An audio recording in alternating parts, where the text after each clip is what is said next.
6장 24절입니다. 다니엘 6장 24절. 다니엘 6장 24절. 구약성경 1243면 다니엘 6장 24절. 자, 우리 한 목소리로 같이 읽겠습니다. 시작. 왕이 말하여 다니엘을 참수한 사람들을 끌어오게 하고 그들을 그들의 처자들과 함께 사자굴에 던져넣게 하였더니 그들을 움켜서 그 뼈까지도 부서뜨리느니라. 아멘. 자, 우리 하나님께서는 우리를 보실 때 외모를 보지 아니하시고 돈이 많나 적나, 잘 배웠나 많이 배웠나 안 배웠나, 우리의 뭐라 그래요? 또 우리의 그거를 보지 아니하시고 뭐를 보신다? 예? 믿음을 보셔요. 믿음. 자, 여기 우리 앉아 계신 분 중에 자, 나는 그래도 믿음이 있다. 하나님을 향한 믿음이 없다. 안 든 사람이 더 많아. 어떻게 이거? 제가 여기 설교할 맛이 안 날라고 그래 막. 예, 예. 없어도 무조건 듣는 거예요. 자, 우리 주님이 우리를 보실 때 믿음을 보셔요. 할렐루야. 저도 주님 앞에 정말 잘 보이려고 막 그냥 이렇게 얼굴도 막 이렇게 막 좀 멋있어지려고 그러고 막 이렇게 막 한데 그게 아니더라고 보니까. 주님이 우리를 보실 때 믿음을 보셔. 다른 거 보지 않아요. 여러분들의 믿음을 보십니다. 예. 믿음. 정말 주님이 눈에 보이지 않지만 정말 주님이 나의 기도를 듣고 계시고 이 시간도 나와 함께 하신다라는 그 믿음을 통해서 하나님의 역사를 이루어 가시고 그 인생을 이끌어 가시는 줄로 믿습니다. 성경에 있는 모든 위대한 인물들은 다 하나같이 믿음이 있었어요. 그 믿음을 통해서 하나님은 일하셨고 그 믿음을 통해서 하나님은 하나님의 역사를 이루어 가셨어요. 그럼 이 시대에도 동일해요. 시대와 장소는 다를지라도 믿음은 동일한 역사 선상 안에서 그 믿음을 통해서 일하시는 하나님은 한 분뿐이고, 그리고 그 여러분들을 통해서 그 믿음의 역사를 하나님은 지금도 이루어 가시는 줄로 믿습니다. 다니엘 시대에도 이 다니엘이 귀하게 쓰임 받았던 것은 다니엘의 믿음이 있었기 때문에요. 하나님 앞에 늘 믿음을 보였어요. 그렇다면 오늘도 이 시대에 여러분이 이 시대에 다니엘이 되어야 될 줄로 믿습니다.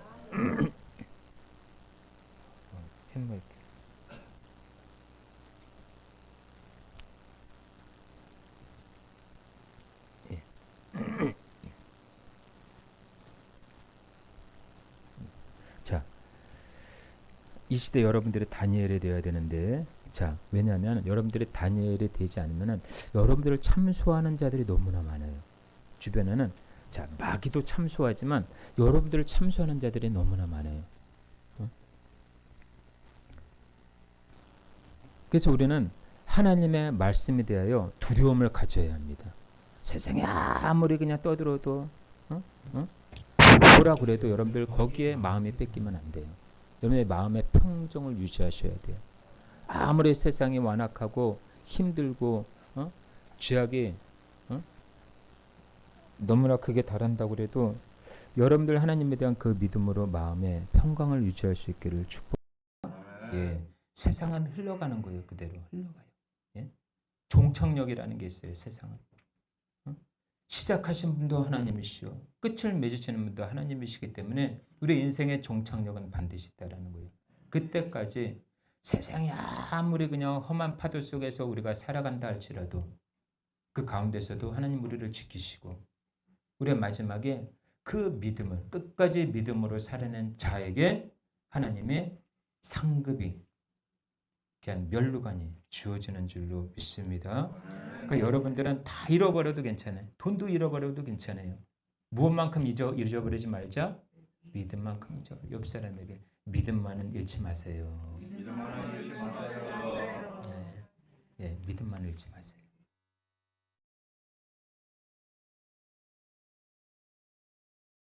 딱 보니까는 원리를 보니까 믿음이 있으니까 물권이 따라오더라고요. 믿으십니까?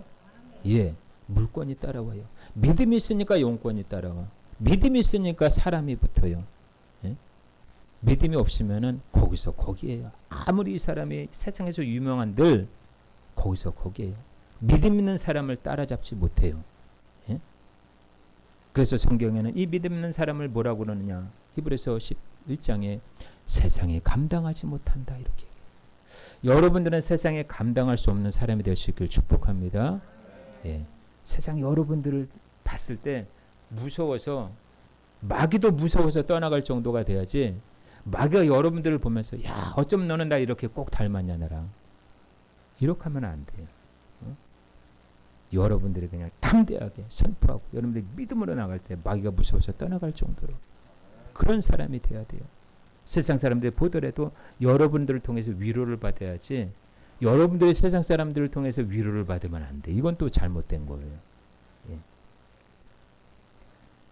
자, 오늘 우리가 읽은 본문 다니엘 6장 24절은 다니엘을 참수한 자들이 받을 심판의 내용입니다. 다니엘을 참수한 자들이 받은 심판에 대한 내용인데 자, 이 심판 받음을 통해서 하나님과 하나님의 백성을 대적한 자들이 어떤 심판을 받았는지에 대해서 오늘 설명해 주고 있습니다. 자, 여러분들 하나님의 말씀은 모든 것의 해답인 줄로 믿습니다. 하나님의 말씀은 성경 말씀은 모든 것의 해답이에요. 우주, 삶, 천국과 지옥, 내세에 대한 해답뿐만 아니라 우리 개인의 건강, 부부관계, 자녀 모든 영역에 걸쳐서 하나님의 말씀이 해답이에요. 일터와 삶의 성공과 행복도 이 하나님의 말씀을 통해서 주어집니다. 자, 그래서 다니엘을 참수한 자들이 받은 이 심판은 장차 예수님의 재림 때에 악인들이 받을 심판의 그림자이고요. 종말을 생각할 때 일어나는 여러 의문에 대한 해답이라고 할 수가 있습니다. 자, 본문에 보니까 24절에 참수한 자들을 끌어오게 하라 이렇게 얘기하고 있습니다. 자, 24절에 왕이 말하여 다니엘이 다리오 왕이 말합니다. 다니엘을 참수한 사람들을 끌어오게 하라 이렇게 얘기해요. 자, 다니엘을 참수한 사람들이 있다라는 거예요, 없다라는 거예요? 있다라는 거죠. 자, 다니엘을 참수한 자들이 누굴까요? 총리들과 120명의 고관들이에요. 자, 지금도 여러분들을 보이지 않게 참수하는 자들이 있어요. 먼저는 마귀라는 놈. 마귀가 얼마나 참수합니까? 그리고 여러분들 주변에 여러분들 모르지만 여러분들을 모르게 참수하는 자들이 있어요. 이간질하는 사람들이 있어요. 제가 그걸 알려드릴게요. 그게 누굴까 꼭 알 필요는 없어요. 예? 이간하는 자들 누굴까가 알 필요는 없다니까요. 하나님 혹시나 하나님 이간하는 자들이 있걸랑 하나님 주님 앞에 맡기면서 기도하셔요. 아, 나를 이간질하는 사람이 누굴까? 그러면 똑같이 죄를 범해요. 예. 이간질하는 사람을 향해서 내가 축복이 나갑니까? 저주가 나갑니까? 저주가 나가잖아요. 예. 그건 당연한 거예요. 그러니까 나도 죄 짓고 그 사람도 죄 짓는 거예요. 응? 알 필요가 없어요. 예. 자, 그래서 다니엘을 참수한 이 총리는 계시록에 보면 적그리스도의 예표라고 할 수가 있습니다. 그리고 고관들은 거짓 선지자들의 예표라고 할 수 있어요. 그래서 이들은 마지막 때의 환란의 때에 하나님의 종들과 교회를 괴롭히는 혼합주의자들을 얘기해주고 있습니다. 그들을 하나님께서 반드시 심판하실 것을 보여주고 있는데, 자, 악인들은 반드시 하나님의 심판을 받습니다. 예, 악인들이 득세해도요, 여러분들 저기 원망할 필요 없어요. 악인들이 왜 이렇게 날뛸까? 하나님의 심판을 반드시 받는다라는 거예요. 어떤 사람은 그래요. 아, 하나님이 살아계시면 왜 악인들을 왜 그냥 놔둘까? 왜 악이 이렇게 번영하는데 왜 하나님 왜 눈 뜨고 보고만 계실까? 이런 얘기를 많이 해요. 그들의 결말은 반드시 있다라는 거예요. 자, 그렇기 때문에 하나님께서는 심판하시는 하나님이신다. 하나님 앞에 모든 것을 맡길 수 있기를 바랍니다.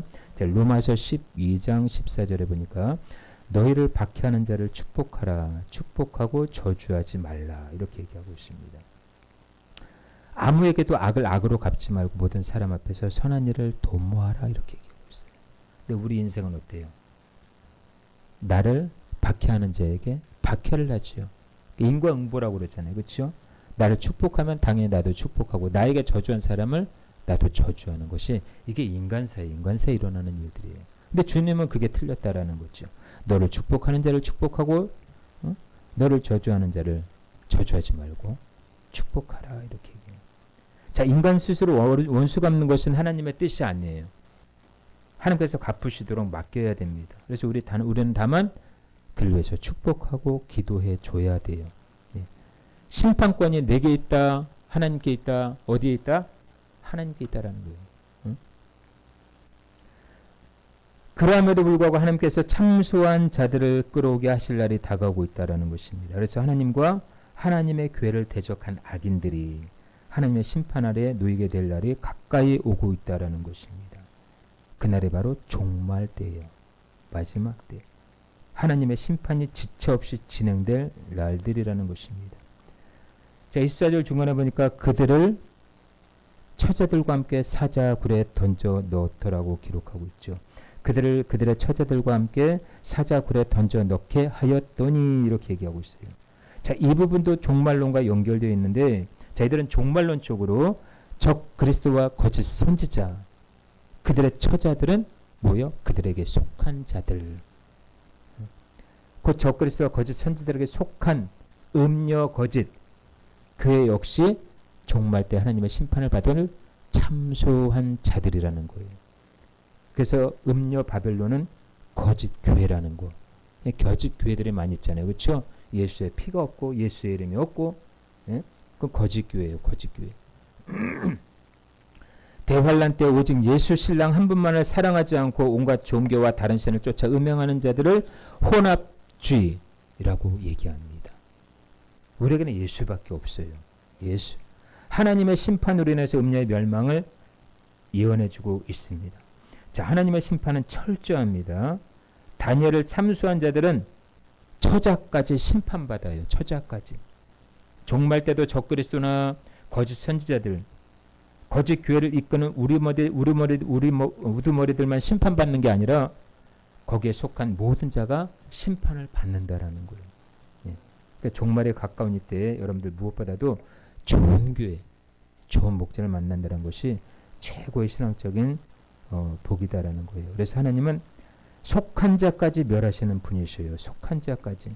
거짓 선지자에게 속하거나 거짓 교단에 속하거나 거짓 그리스도에 속하면 거기까지도 심판을 받는다라는 거예요. 하나님께서 소돔과 고모라 성을 심판하실 때 거기에 속한 사람들 다 심판받았죠. 그렇죠? 소돔과 고모라 성만 이렇게 심판하면 되는데 왜 거기 있는 사람들까지도 왜 심판을 받습니까? 그 이유가 뭐예요? 소돔과 고모라 성에 있는 사람들이 무슨 죄를 지었기 때문에 하나님의 심판을 받았을까요? 이건 개인의 심판이 아니에요. 개인의 심판. 한 개인의 심판을 넘어서서 사회 전체의 심판이에요. 첫 번째 교만했어요. 두 번째 물질적으로 풍요하다 보니까 하나님을 잊어버렸어요. 그리고 가난한 자를 외면했어요. 그리고 가증한 일을 행했어요. 도덕적으로 타락하고 성적으로도 타락하고. 이때 소돔과 고모라 성에 있는 사람들이 그랬다라는 거예요. 오늘날에는 어떻습니까? 오늘날에도 두말할 나위 없겠죠. 오늘날에도 똑같아요. 오늘날에도 더하면 더했지 덜하진 않을 거예요 아마. 그래도 하나님은 그래도 오래 참고 계셔요. 오래 참고 계셔요. 왜? 회개하고 돌아오기만을 기다린다라는 거죠. 다니엘을 참수한 자들이 물론 그들의 처자까지 심판받았음을 우리는 알아야 합니다. 자, 우리 세대의 모든 악인들과 그 속한 자들, 종말 때의 적그리스도와 거짓 선지자들, 그리고 음녀 거짓 교회는 절대로 하나님의 심판을 피해갈 수 없다라는 것을 우리는 알아야 돼요.